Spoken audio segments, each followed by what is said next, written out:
Merci à toutes et à tous d'être présents à ce 21e webinaire présenté par le réseau Vox Populi. Sachez que vous êtes en direct avec Mathieu Martel de Montréal. Nous sommes bien sûr le 8, c'est bien ça, le 8 août 2024 pour nous entretenir sur une question touchant le thème du mensonge. Nous allons tenter de manière réflexive et existentielle de faire la lumière sur ce concept, cette pratique aussi qu'est le mensonge. Donc, le thème de notre rencontre s'intitule La vérité sur le mensonge. Nous allons tenter de définir ce qu'est un mensonge, mais aussi de réfléchir sur les implications du mensonge et nous demander aussi pourquoi mentons-nous dans la vie, hein? Est-ce que quelqu'un parmi nous peut nous dire qu'il n'a jamais pratiqué à aucun moment dans sa vie, hein, qu'il n'a jamais pratiqué le mensonge? Monsieur Guillot, je vous rappelle merci de fermer votre micro, s'il vous plaît, parce que là, je suis en train de vous entendre. Merci. Gardez votre micro fermé jusqu'à la fin, car ma concentration doit être totalement sur mon sujet et je me dois d'être avec vous.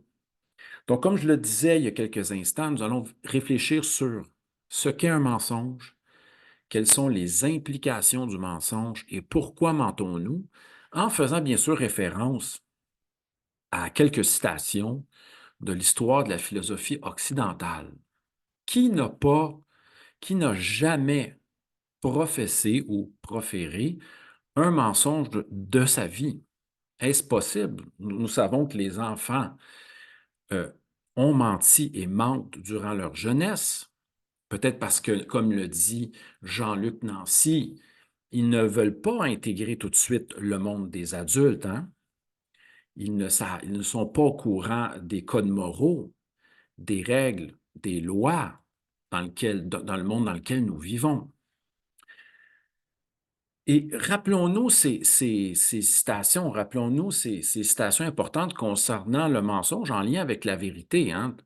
Toute vérité n'est pas bonne à dire, hein? Et qui n'a jamais menti pour plaire à quelqu'un, pour ne pas blesser quelqu'un également? Et si nous étions à tous les moments de notre vie en train de dire toujours la vérité et quelquefois arborant une position que certains, arborant une position, soutenant une position que certains pourraient tenir avec valeur, se disant que nous ne mentons jamais, hein, parce que certains se disent incapables de mentir.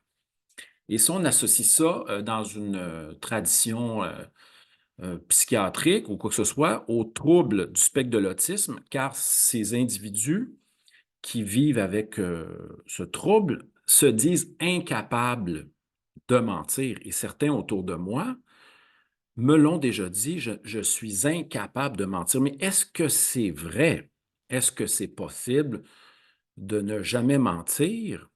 Hein? Et on voit quelquefois des individus se disant incapables de mentir à autrui, se racontant à eux-mêmes une histoire, car nous sommes bons à nous raconter des histoires, nous voulons adhérer à des narratifs, à des narrations, nous sommes accros quelquefois à des scénarios, à des rêveries, hein, nous nous attachons à toutes sortes d'histoires. L'homme, comme disait Nancy Houston, est-ce que c'est Nancy Houston et son fameux livre L'homme spéculaire? Non, ce n'est pas Nancy Houston, l'homme spéculaire, mais le texte de Houston qui énonce la thèse suivante, que nous sommes des êtres accrochés à des histoires.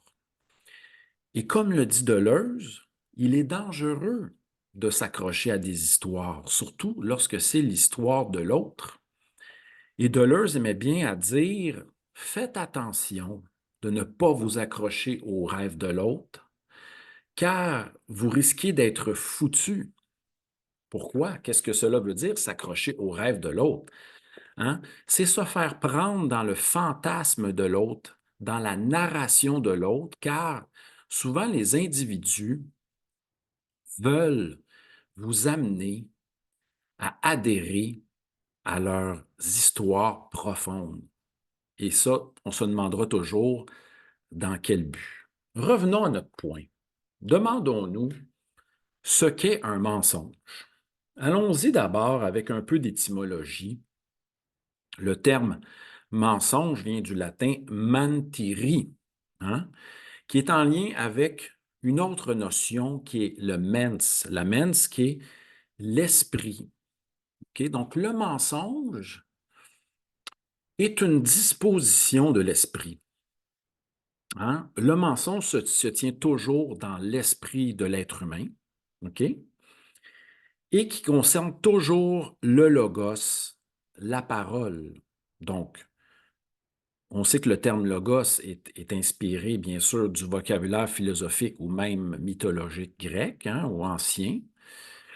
Ce fameux logos qui veut dire mise en forme, discours, parole, hein, et c'est le lieu, donc l'esprit est le lieu où se tient le mensonge, et le mensonge est d'abord une disposition de l'esprit qui concerne la parole et l'écriture. Mais le mensonge est toujours en lien aussi avec une autre conscience, hormis dans la perspective du mensonge à soi-même que nous n'allons pas vraiment aborder aujourd'hui, même si je l'ai effleuré comme possibilité.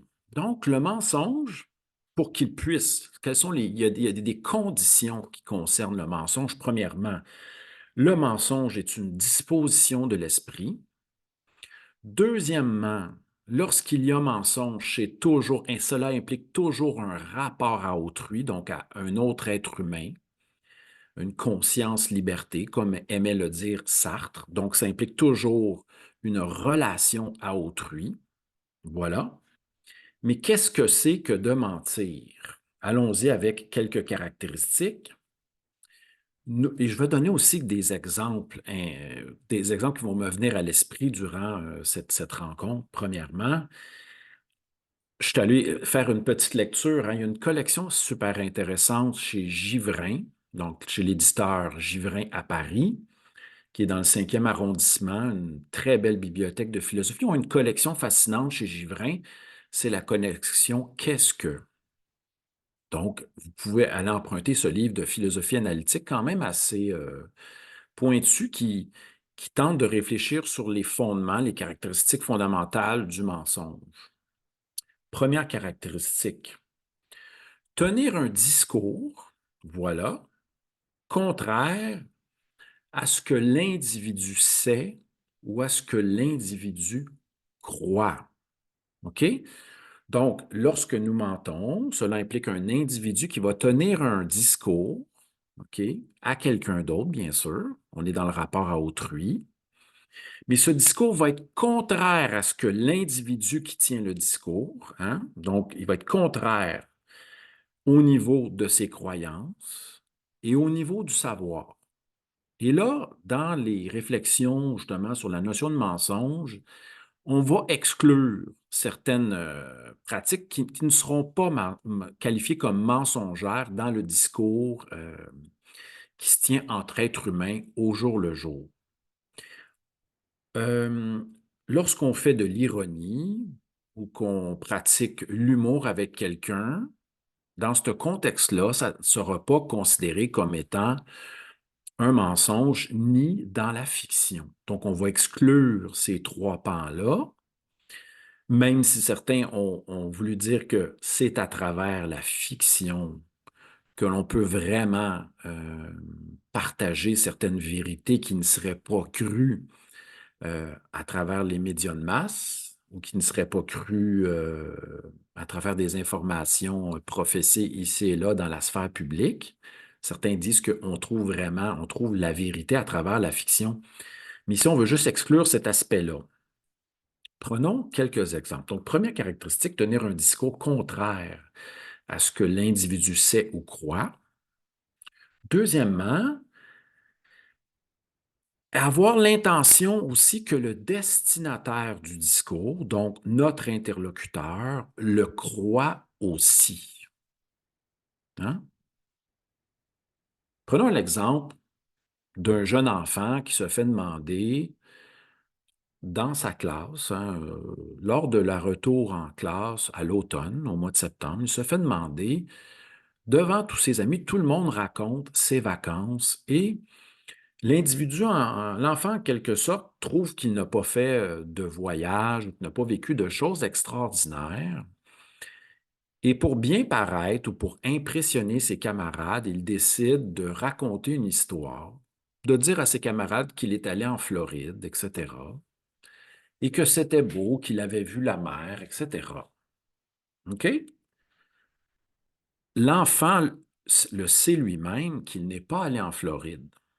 Et là, on commence à lui poser des questions. Comment était-ce? Qu'as-tu fait? Etc. Il raconte qu'il est allé nager à la mer, qu'il a vu des dauphins, etc. Et qu'il s'est promené sur la côte Est. Et, et voilà. Et là, il commence à raconter toutes sortes d'expériences qu'il n'a pas vécues. Mais il le sait en sa conscience qu'il est en train d'inventer quelque chose. Cela peut être pour plusieurs raisons. Pour bien paraître auprès de ses copains, copines, euh, pour ne pas se sentir, pour sentir, pour impressionner ses proches, et parce qu'aussi, il sent qu'il n'a pas fait grand-chose cet été et qu'il est un peu triste de tout cela.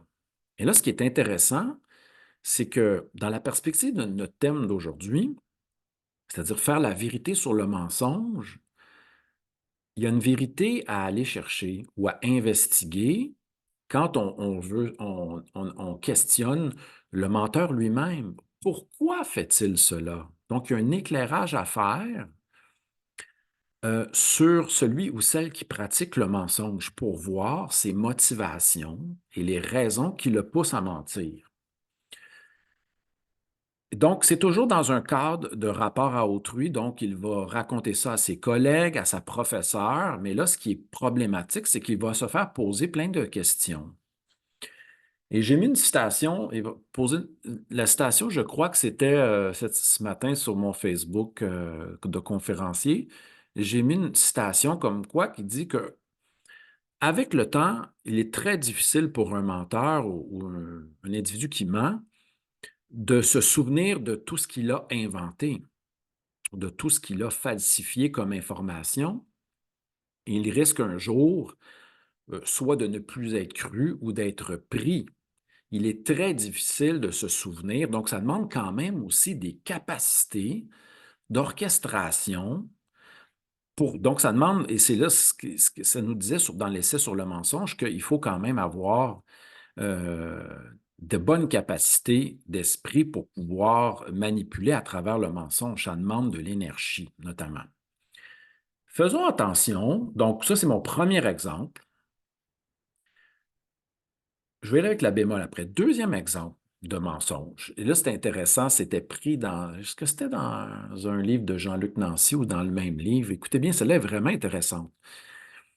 C'est un élève qui participe à un concours, admettons un concours de poésie ou un concours de mathématiques. Mais ce que nous ne savons pas, et c'est là qui est intéressant, ça c'est un critère très important, c'est le critère de la totalité. Le mensonge va toujours omettre une vue large, générale sur une situation, donc on va restreindre le champ de conscience, ce qui va permettre de faire passer une information plus facilement à travers le mensonge. Donc, on a un étudiant qui a participé à un concours et l'étudiant sait qu'ils étaient simplement deux à participer au concours. Et le jeune va dire à ses parents, j'ai fini deuxième au concours. Mais les parents ne savent pas qu'ils sont simplement deux à participer au concours. Donc, aux yeux des parents, comment dire, leur enfant a excellé au concours de poésie. Et il va même dire que son ami, le voisin, lui, a fini avant-dernier. Hein? Non, est-ce que c'est lui? Ah non, lui, non. Il va dire à ses parents, j'ai fini avant-dernier. Mais finalement, il était le deuxième au concours. Et voilà, donc il va déformer. Mais si on regarde, il faut regarder l'ensemble, qui est la totalité, pour vraiment faire la lumière sur le mensonge. On peut, et là, dans ce cas-là, le jeune, c'est de bien paraître face à ses parents. Il va utiliser cette stratégie-là. Et le critère ici, c'est que pour mentir, il faut omettre une vue générale, une vue globale sur la situation. Souvent, on fait ça lorsqu'on est dans les extrêmes politiques. Qu'on soit à gauche ou à droite, on va insister sur un point sans vue d'ensemble et on va généraliser ou insister sur un point pour faire croire à notre auditeur qu'on a raison. Voilà. Mais ici, il est question aussi de déformer un peu la réalité. Alors, on a nos trois critères du mensonge: disposition d'esprit. On veut tenir un discours contraire à ce que l'on croit ou à ce que l'on sait. Donc, l'individu qui ment est conscient qu'il tient un propos à l'encontre d'un certain savoir ou d'une certaine croyance qu'il a. Et troisièmement, il a l'intention de tromper l'autre, souvent dans le but de tirer certains avantages. Hein? Il y avait un autre exemple dans le texte sur le mensonge que j'ai lu. Hein? On pourrait dire à quelqu'un, euh, emprunte le chemin A au lieu du chemin B, car le chemin A va t'amener davantage à ton but que le chemin B. Donc, on dit à l'autre de prendre le chemin A et vous prenez le chemin B. Vous savez en toute connaissance de cause que le chemin A est semé d'embûches et qu'il va être difficile pour votre, comment dire, votre compétiteur de se rendre, par exemple, au sommet de la montagne. Donc, vous voulez le tromper pour tirer un avantage et arriver premier lors d'une course ou lors d'une compétition.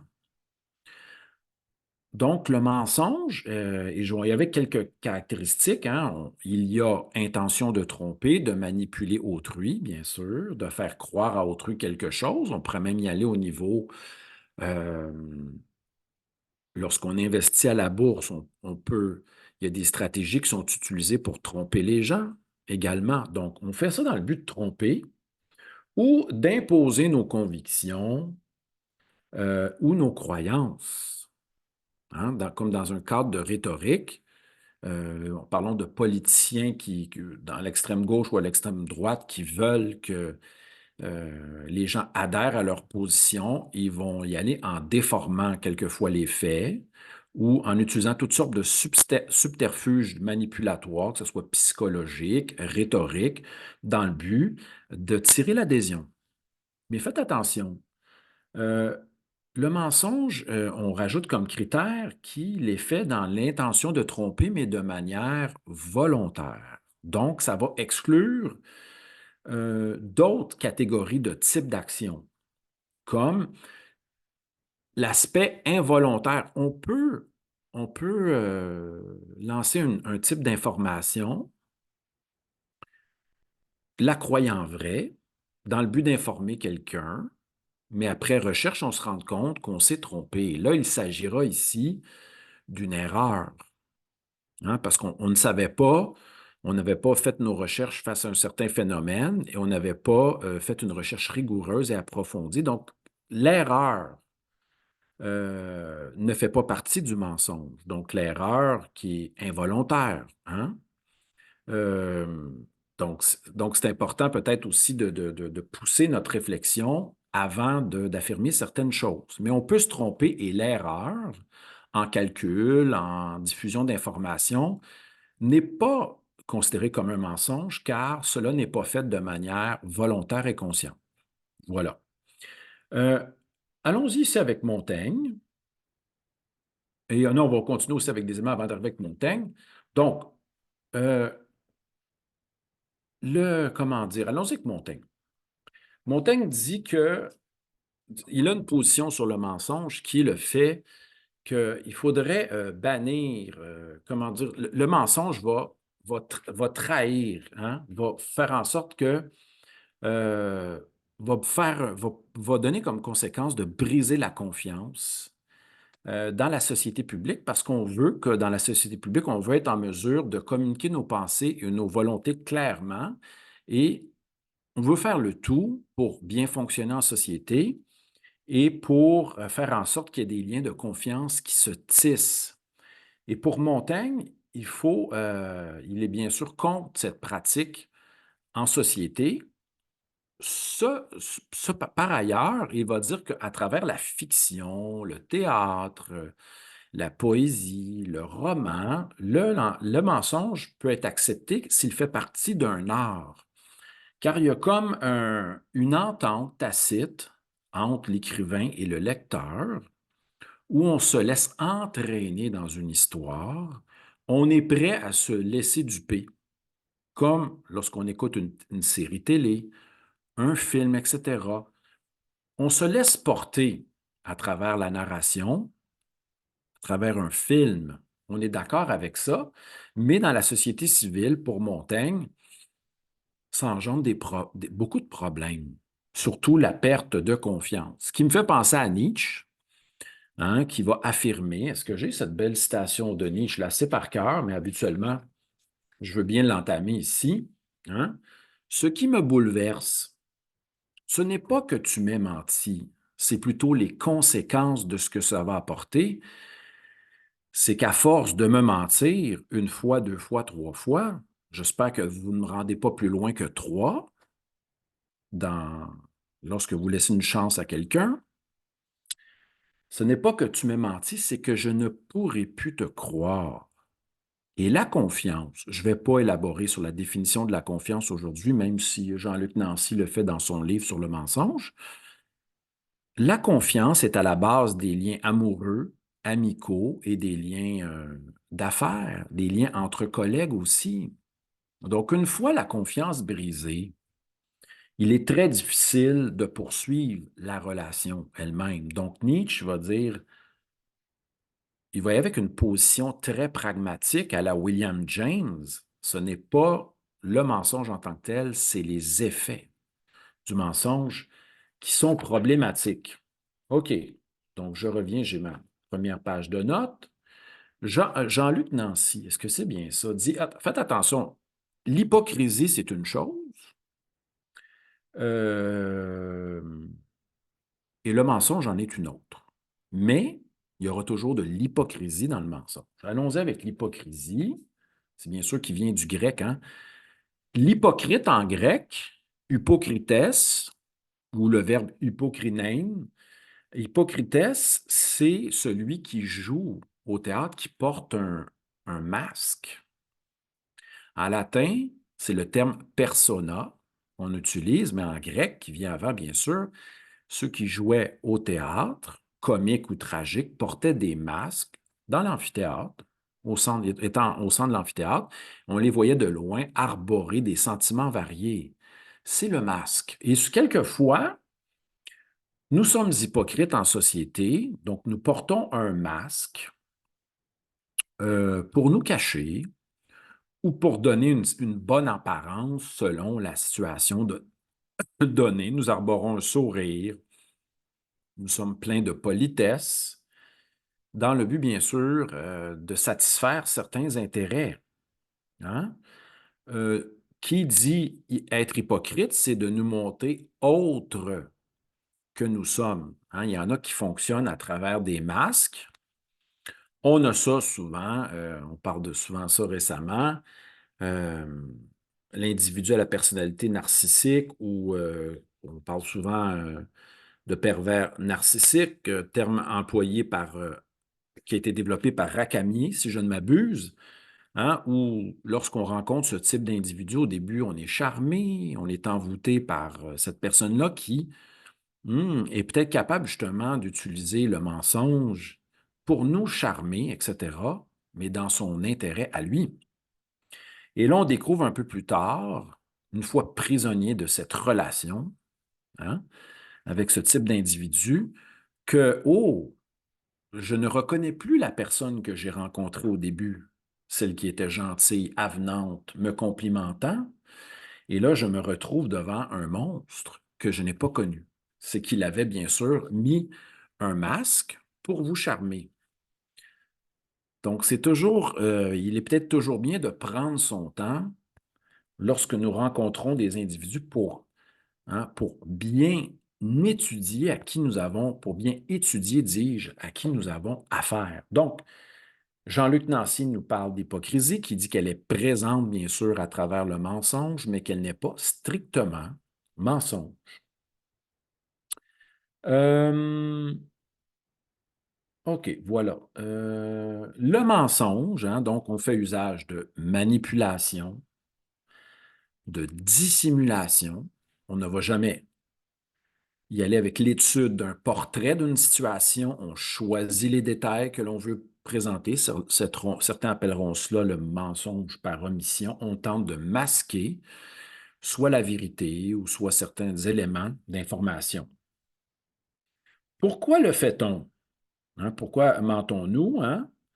Bon, l'intérêt personnel, on peut être la motivation, faire valoir un point de vue. Nous voulons que l'individu à qui nous parlons ou la foule à qui nous nous adressons adhère à une certaine position. Et voilà. On va revenir ici à nos éléments.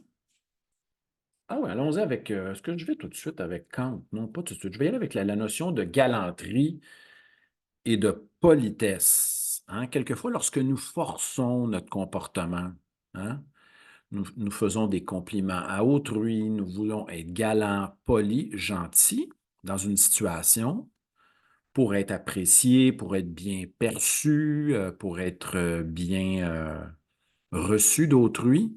Nous utilisons quelquefois la politesse et la galanterie à outre mesure. Donc, nous paraissons quelquefois un peu faux ou nous jouons les vertueux. OK? Euh, et Jean-Luc Nancy dit que c'est pour nous faire bien voir. Cela aussi s'inscrit un peu dans la pratique, dans la perspective de porter un masque. Et donc, ce qu'il faut comprendre, c'est que, bon, qu'on parle d'hypocrisie, de galanterie, de politesse ou de mensonge, le mensonge, c'est une pratique que quelquefois nous pratiquons dans les relations à autrui. Hein, c'est comme une, comment dire, nous utilisons une forme de procédure pour arriver à certaines fins. Mais une fois que nous sommes pris à trop mentir ou nous sommes démasqués lorsque nous mentons, c'est là, comme je l'ai dit tantôt, que l'individu qui ment à outrance ou qui ne cesse de mentir, qui ne se rappelle plus de ce qu'il a dit, il y a un grand défi pour l'individu qui pratique le mensonge, c'est de se rappeler de tout ce qu'il a dit, des détails de ce qu'il a dit à quelqu'un dans une situation. Il y a aussi, l'autre problématique, le fait qu'il pourra perdre la confiance. On ne peut pas mentir impunément, sans arrêt, à quiconque. Et le troisième problème du mensonge, c'est que nous incarnons en acte, hein, ce type de pratique dans un contexte social et nous ne nous rendons pas compte que nous nous investissons à travers cette pratique et que nous devenons cette pratique, en quelque sorte. Parce que Sartre nous dirait, on n'est pas menteur par essence. Nous pouvons sortir du mensonge. Même si nous avons pratiqué longtemps le mensonge, nous avons quand même la capacité de nous soustraire de cette pratique. Mais le problème que je veux souligner avec cela, c'est qu'un individu qui pratique le mensonge sans arrêt, que ça soit conscient ou non, développe, développe cette attitude d'esprit et elle va être présente le plus souvent possible dans notre quotidien et nous allons incarner cela avec autrui. Et quelquefois, nous allons plus nous rendre compte et cela peut déboucher sur ce qu'on appelle la mythomanie. Hein? Le fait d'être mythomane, donc de raconter des histoires qui ne se sont jamais passées à autrui ou de se raconter des histoires. Certains se prennent euh, pour des grands écrivains et n'ont rien écrit, hein?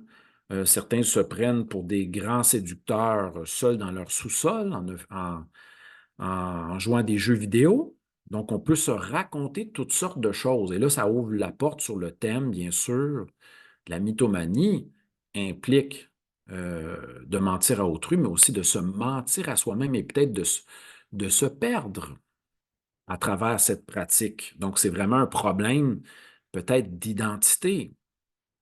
Et lorsqu'on investigue à savoir pourquoi, c'est là qu'on peut faire aussi un autre genre de lumière, quand on se demande pourquoi un individu va-t-il pratiquer le mensonge, si on regarde les motivations profondes, cela peut nous éclairer sur la psychologie ou les pratiques de l'esprit d'un individu.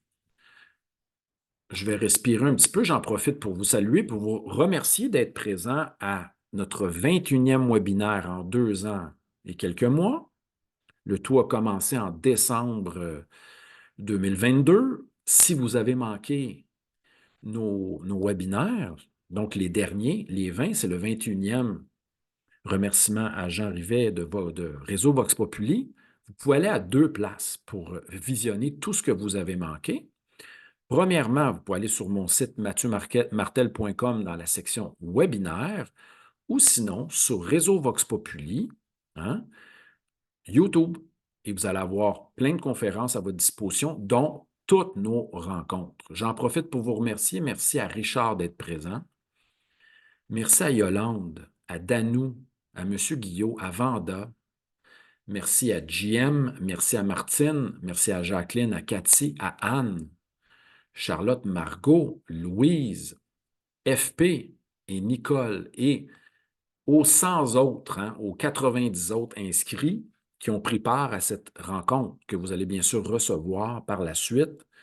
Par courriel, vous allez pouvoir le partager également avec des gens qui pourraient être intéressés sur ce thème. Et aujourd'hui, je n'ai pas la prétention de faire une thèse sur le mensonge, mais de brosser autour du mensonge et de toucher à plusieurs éléments, tels que la définition du mensonge, les effets du mensonge, les conséquences qu'implique le mensonge. Et nous allons voir, bien sûr, aller voir 2 écoles dans quelques instants, l'école déontologique et la position qu'elle a sur le mensonge, et l'école conséquentialiste, pour nuancer au niveau éthique une position que nous pourrions avoir sur le mensonge.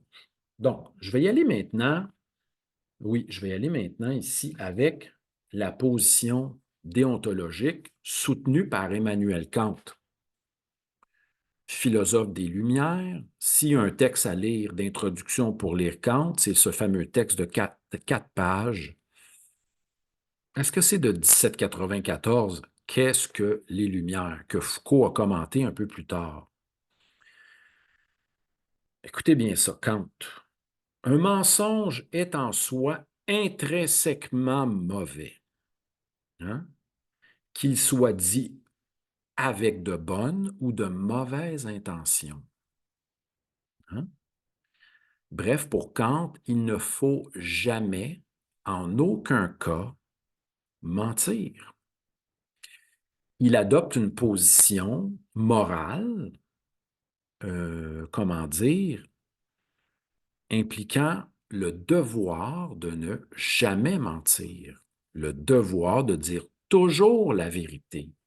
Nous ne pouvons pas nous permettre un mensonge, nous dit Kant, car cela pourrait ouvrir la porte à d'autres, et cela serait insoutenable au niveau de l'éthique, parce que l'éthique de Kant est fondée sur des principes qu'il tente d'universaliser. Par exemple, prenons la maxime suivante, il ne faut jamais mentir ou il ne faut pas mentir. Kant va dire, est-ce que je dois conserver cette maxime-là? Est-ce que cette maxime-là est acceptable au niveau de mon éthique? Il va y aller de 2 critères. Est-ce que la maxime est universalisable?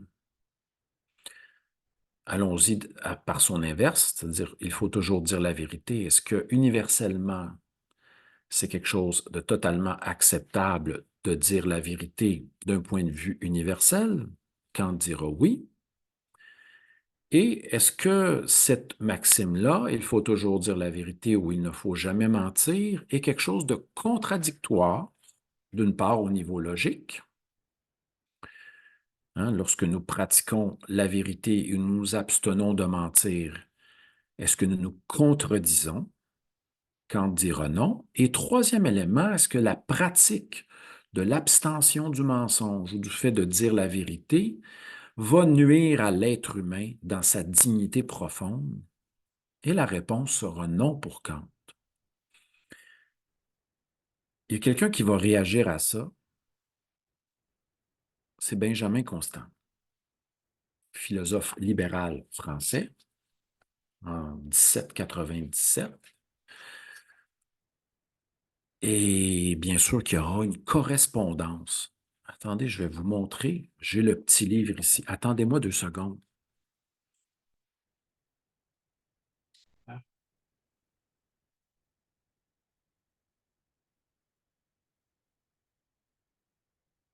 Regardez ça ici. Oups. Le droit de mentir chez Mille et une nuits, si vous voulez le texte, la correspondance, tirer les positions de Kant et de Benjamin Constant, c'est 7 $ aux éditions Mille et une nuits. Pour Kant, il est clair qu'il ne faut pas mentir, jamais mentir. Il tient une position absolue. Benjamin Constant dit qu'il y a un problème avec ça. Il y a un problème avec cette position absolue qui est, selon lui, insoutenable. Dans la vie expérimentale, dans la vie concrète, c'est une position insoutenable. Faisons simplement un exercice.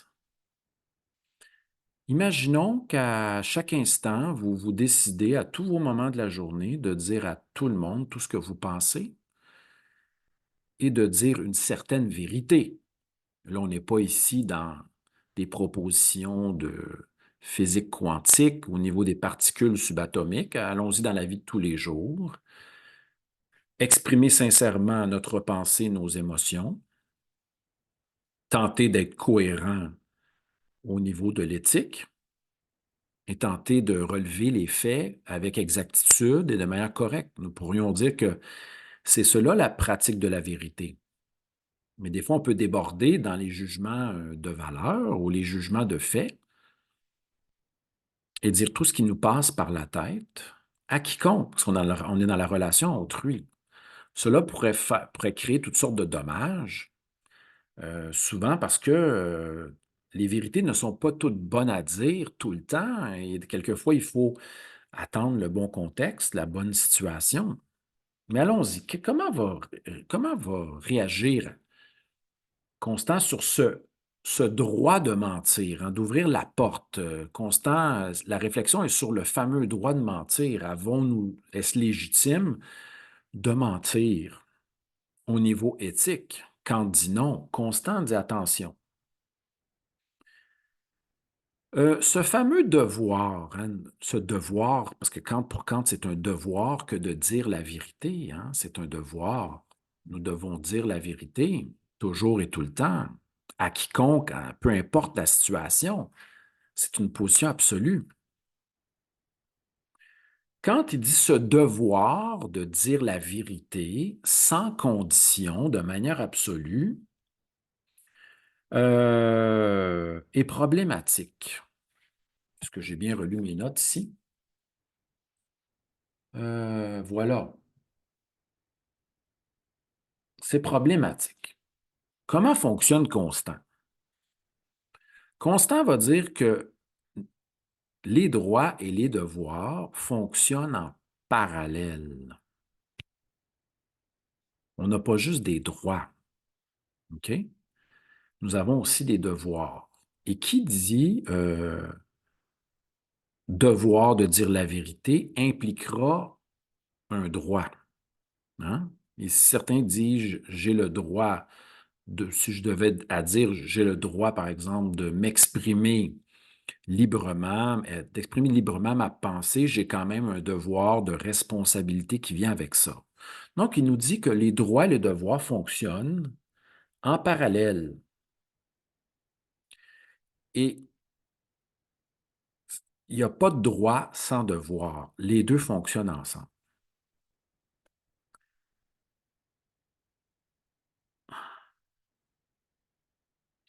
Et si quelqu'un veut m'enlever la vie, admettons que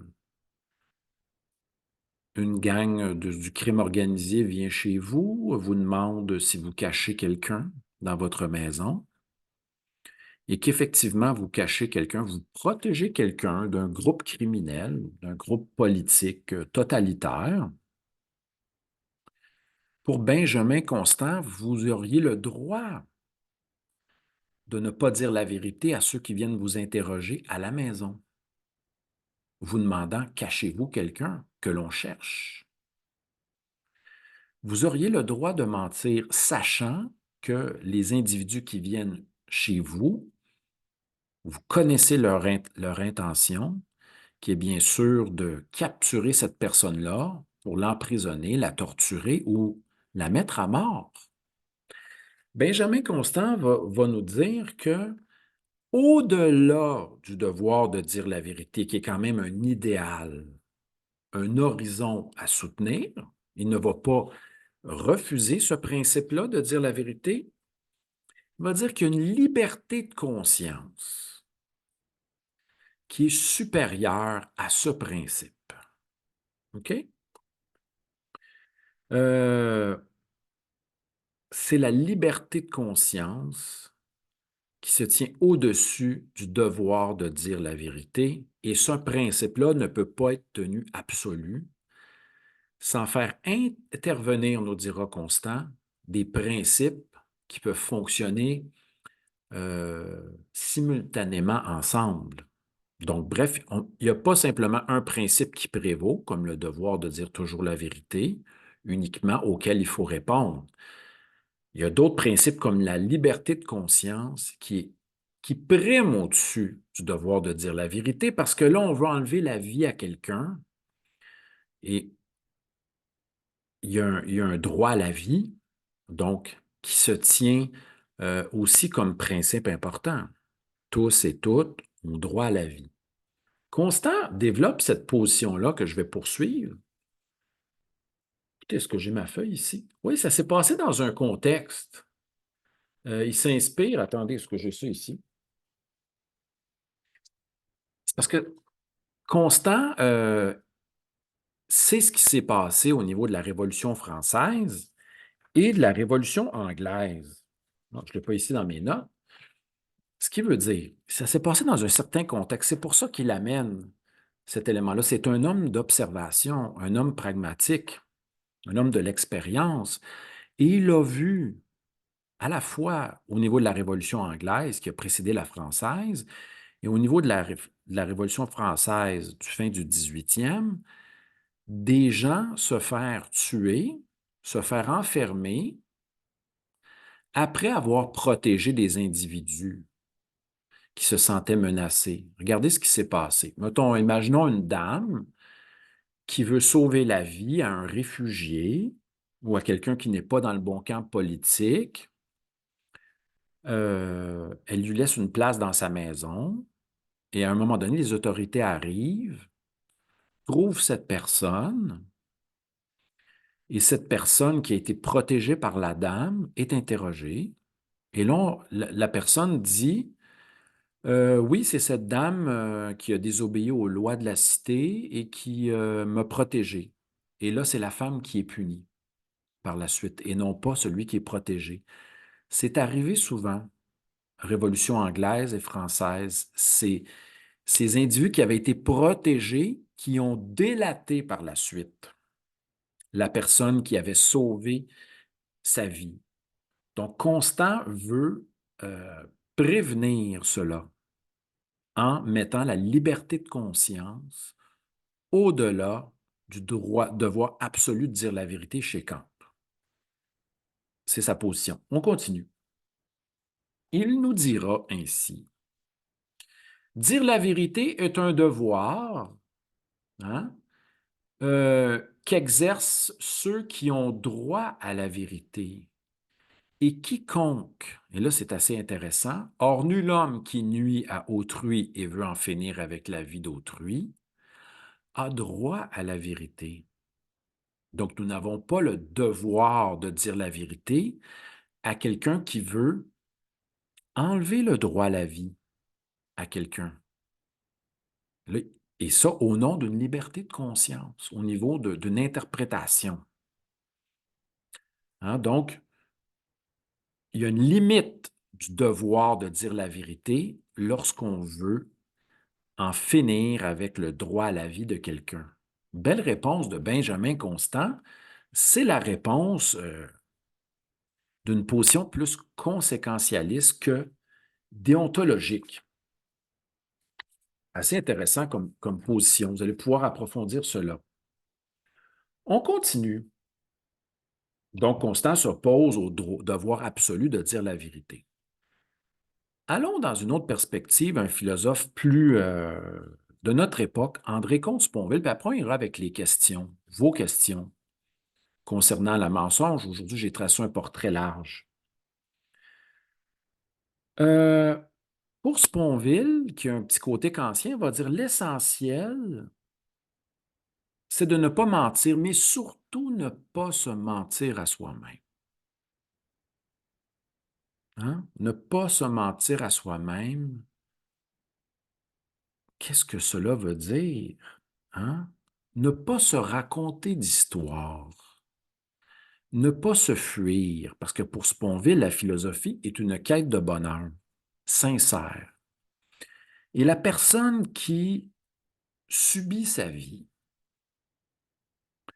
qui est malheureuse dans la vie, qui erre, qui n'a pas fait cette quête de découverte de soi, cette quête de la recherche de soi profonde, peut se mentir à elle-même et se raconter des histoires. On peut même tomber dans les excuses. Nous pouvons excuser nos comportements, les comportements d'autrui. Et je discutais avec un ami en fin de semaine qui me disait qu'il était profondément malheureux dans son emploi du temps et qu'il n'appréciait pas non plus jouer dans certains groupes de musique, qu'il n'aimait pas la musique, mais qu'il continuait et qu'il se voyait ailleurs et qui était déçu de notre comportement, des comportements des êtres humains face à l'environnement, etc. Et c'était un comble de déception à tous les niveaux. Donc, c'est un premier pas vers la prise de conscience. Mais Sponville nous dit, se mentir à soi-même, c'est continuer justement d'accomplir ce métier, même si nous n'aimons pas cela, même si nous sommes profondément malheureux, même si cela fait 10 ans, si nous continuons, est-ce que nous nous mentons à nous-mêmes? Est-ce que nous sommes en cohérence avec l'appel de notre être profond, avec nos valeurs profondes? Donc, Sponville touche l'aspect du mensonge à soi-même.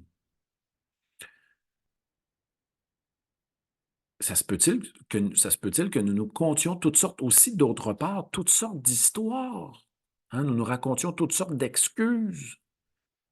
Nous excusons les autres, nous nous excusons nous-mêmes et nous adhérons à toutes sortes de narrations, nous enivrant de séries télé, de films pour ne pas se regarder profondément soi-même et faire la lumière sur l'être que nous sommes. Hein? Se pourrait-il que même au niveau de nos relations, aussi, nous tolérions toutes sortes de choses qui, au niveau des valeurs fondamentales, sont inacceptables. Hein? Par exemple, vous voulez bâtir des amitiés sur le dialogue et vous êtes entouré de gens qui monologuent autour de vous et vous continuez en ce sens. Est-ce que c'est vous mentir à vous-même, vous qui soutenez le dialogue, de poursuivre dans des relations où il n'y a que monologue? Posons-nous la question. Est-ce que c'est de vous mentir à vous-même que vous dire le bonheur, ça sera à ma retraite, ça sera dans 7 ans, ça sera dans 2 ans? Est-ce que c'est de vous mentir à vous-même que de continuer sur la voie, sur cette voie-là, la voie de tous les jours qui ne vous inspire pas? Et là, on ouvre cette porte-là, hein, on termine notre webinaire sur la notion de mensonge à soi-même. Nous pouvons bien sûr mentir aux autres, mais comme disait Nietzsche, hein, souvent les êtres humains mentent aux autres, mais le plus fondamentalement, nous dira Nietzsche, c'est que l'être humain se ment fondamentalement à lui-même. Hein, mais qu'est-ce que cela veut dire que de se mentir à soi-même? Est-ce que cela veut dire de ne pas être en accord au niveau des valeurs et des gestes? Est-ce que cela veut dire être à côté de soi, de ne pas être en adéquation avec sa nature profonde et de continuer sur un chemin qui n'est inacceptable parce que nous avons peur de ne pas être aimés, peur de risquer sur une autre voie, ou parce que nous n'en avons pas la force et l'énergie? Nous avons la force et l'énergie pour être indignés, être en colère, etc. Mais nous ne mettons pas l'énergie pour tracer un nouveau chemin, un pas à la fois, un jour à la fois. Alors, je termine ce webinaire. On ira aux questions maintenant, aux commentaires. Soyez tentés d'être brefs, concis dans vos interventions. Je terminais sur le mensonge à soi-même, qui est une notion qui resterait peut-être à être approfondie. J'en profite pour vous remercier pendant que vous réfléchissez à savoir si vous voulez faire un commentaire ou poser une question.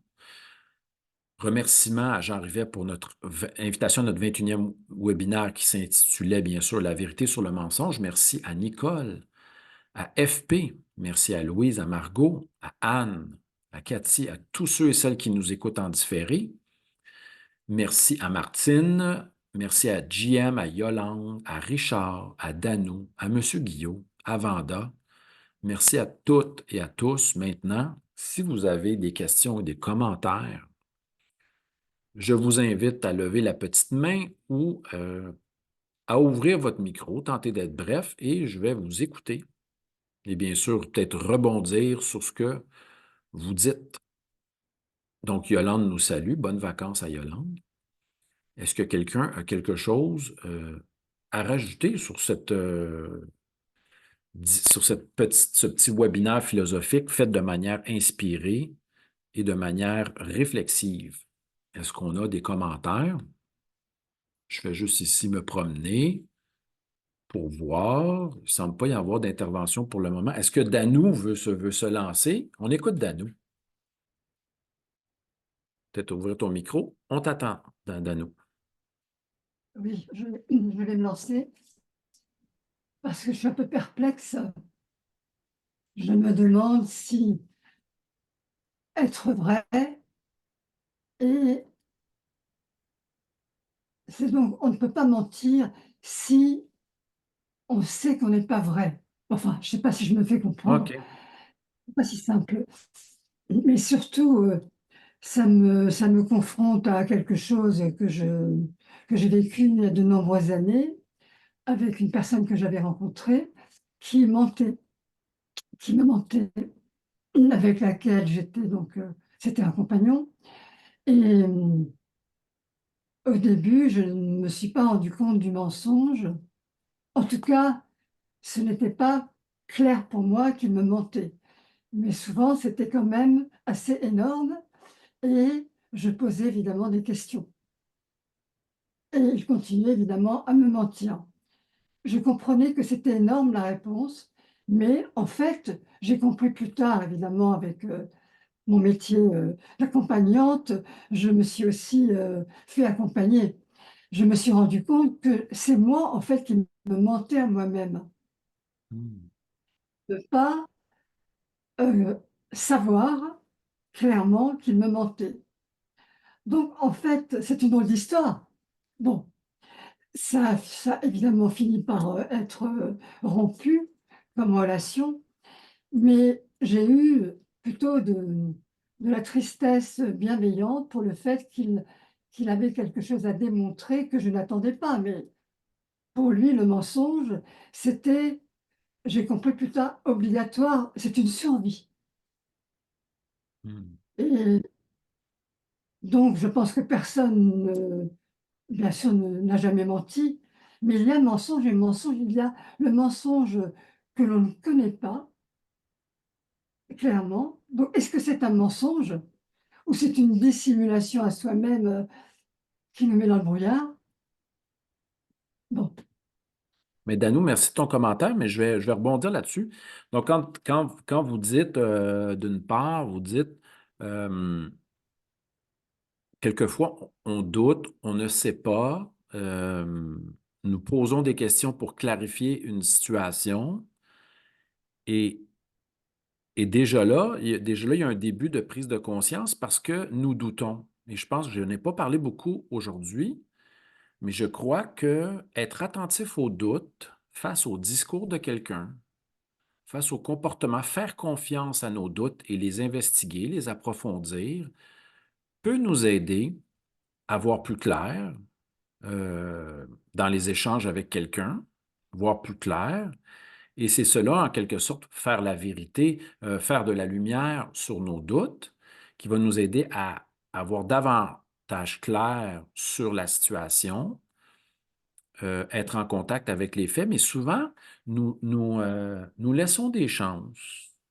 Nous espérons et nous excusons aussi, mais il est peut-être important de revenir à soi, donc dans la perspective de revenir à soi. Puis c'est grâce à ces rencontres-là déstabilisantes, qui sont quand même, font partie de la vie, cela nous ramène à nous-mêmes et de nous demander, Hmm, nous pouvons nous dire, j'ai un doute sur cette situation-là, je ne suis pas sûr. Prendre conscience du malaise face à cette situation-là, de l'incertitude, de l'ambiguïté, et en apprendre sur nous-mêmes. Fait que ce qui est intéressant à travers ce contact avec le mensonge ou la manipulation, cela nous ramène à nous-mêmes et à notre vigilance. Parce que souvent, quelquefois, nous allons excuser le comportement, etc. Ou nous allons dire, ah, c'est un mal, donc nous voulons fuir le mal, mais nous pouvons apprendre à travers ce contact-là. Donc, c'était mon bref commentaire.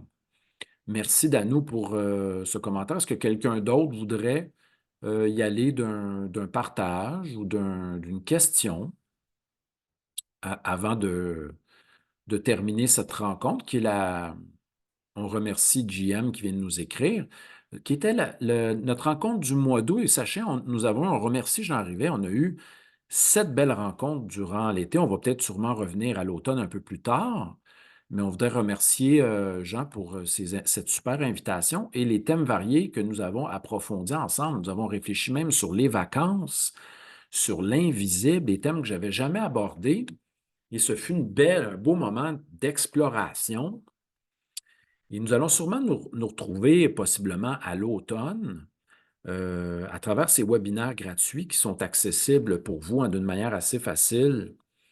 Et voilà, donc je vous dis deux portes d'accès de ces webinaires, Réseau Vox Populi sur YouTube, très belle conférence, ou sur ma page mathieumartel.com dans la section webinaires pour réécouter nos 20 webinaires que nous avons eu, webinaires gratuits que nous avons eu la chance de mener avec vous pour les gens qui sont en France. On les salue, on les remercie, et les gens du Québec également. Merci à tous et à toutes de nous donner